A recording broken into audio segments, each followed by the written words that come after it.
Alhamdulillahi Rabbil Alamin. Allah telah mencabut penglihatan dari saya. Saya sangat bersyukur kepada Allah atas nikmatnya. Dalam setiap solatku, aku tidak pernah meminta untuk Allah kembalikan penglihatanku.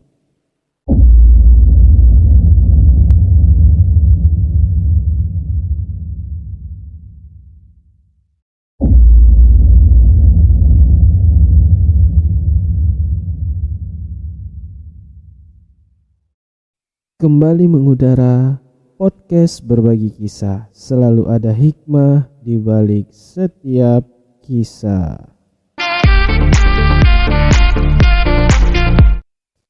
Assalamualaikum para pendengar setiap podcast berbagi kisah, dimanapun dan kapanpun kalian mendengarkan podcast berbagi kisah kali ini.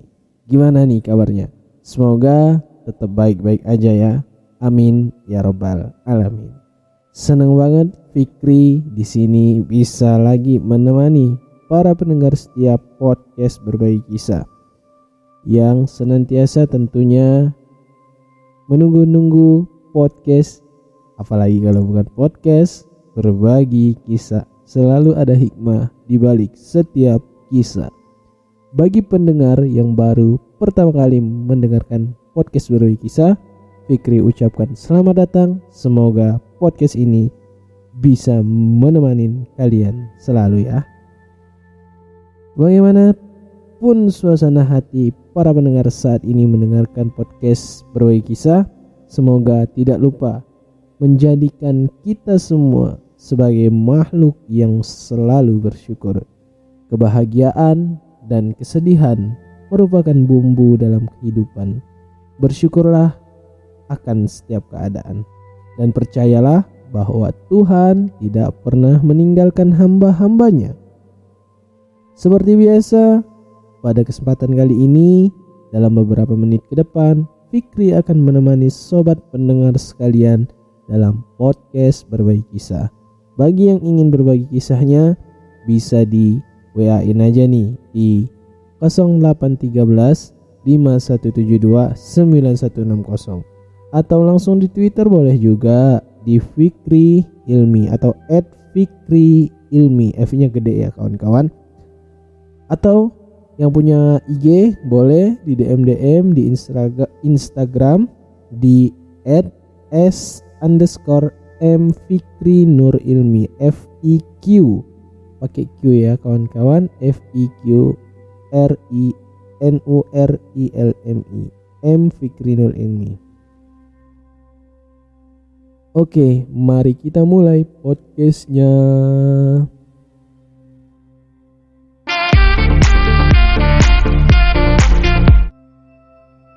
Bismillahirrahmanirrahim. Sebelum memulai, Fikri ada pantun nih buat para pendengar setiap podcast berbagi kisah. Bubur sumsum dimakan neng tia.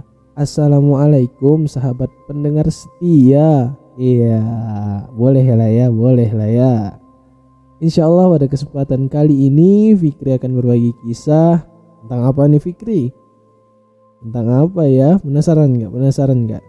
Ya yang tentunya kisah yang penuh inspirasi dong. Semoga bisa menjadi pelajaran bagi kita semua ya. Penasaran kan? Let's check it out. Kisah ini berangkat dari pengalaman yang nyata. Dan kisah ini pun pernah populer di Jazirah Arab.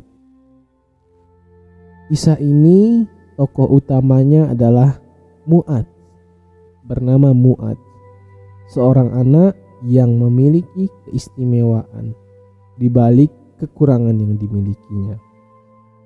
Sewaktu kecil, Mu'ad bisa dibilang merupakan anak yang minder banget. Tentu karena kekurangan yang dia miliki.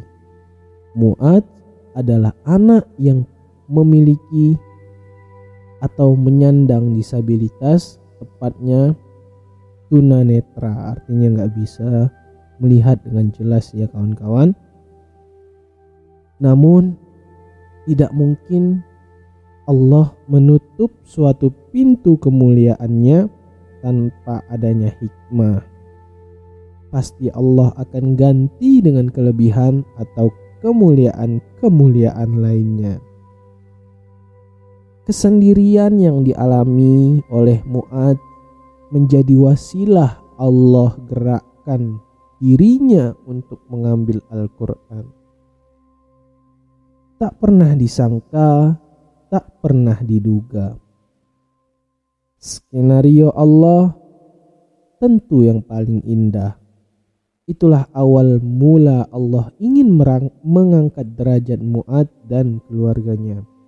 Mu'adz berkembang menjadi anak yang sangat mencintai Al-Quran hingga suatu ketika Mu'adz menyampaikan keinginannya kepada sang ayah bahwa ia ingin menjadi seorang penghafal Al-Quran.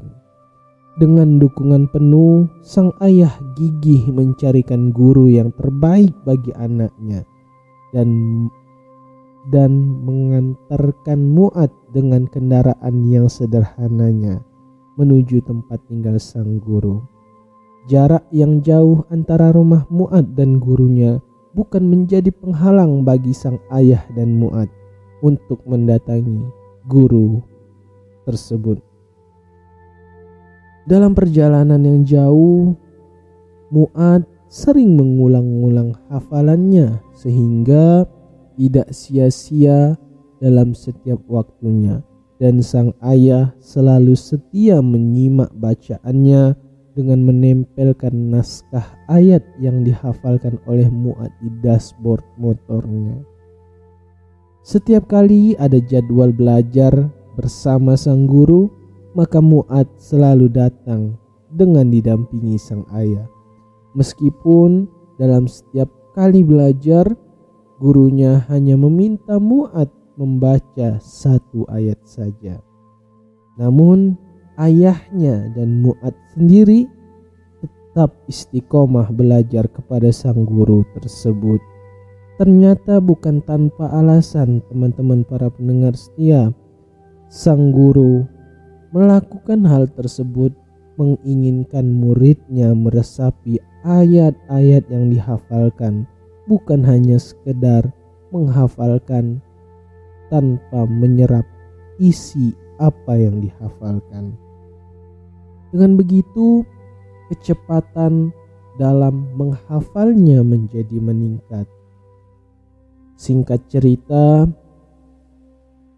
keistiqomahan dan kesabaran mereka pun berbuah manis, bahwa Mu'adz dalam beberapa bulan mampu menghafal Al-Quran secara lengkap dan mutqin.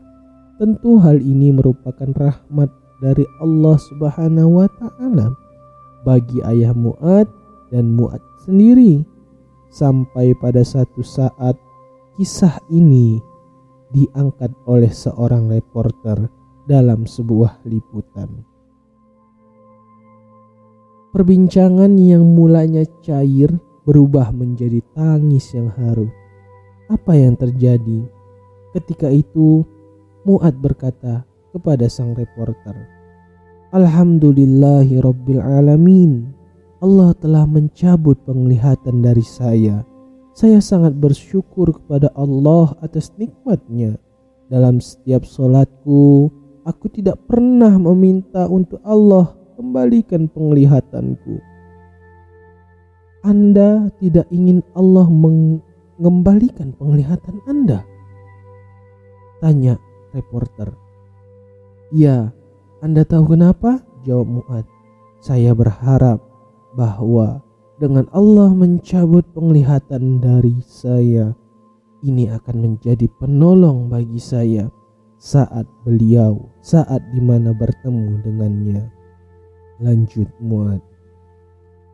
Ketika saya berdiri di hadapannya dalam keadaan takut dan gemetaran, dan Allah akan bertanya, "Apa yang telah kamu lakukan dengan Al-Quran ini?"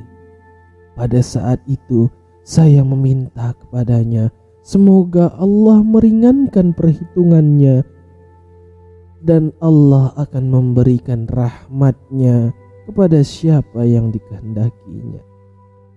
Suasana pun menjadi haru dengan ucapan Mu'adz tersebut.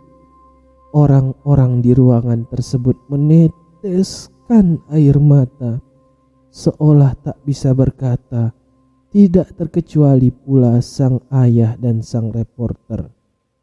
Begitulah kisah singkat Mu'adz dengan cita-cita tertingginya.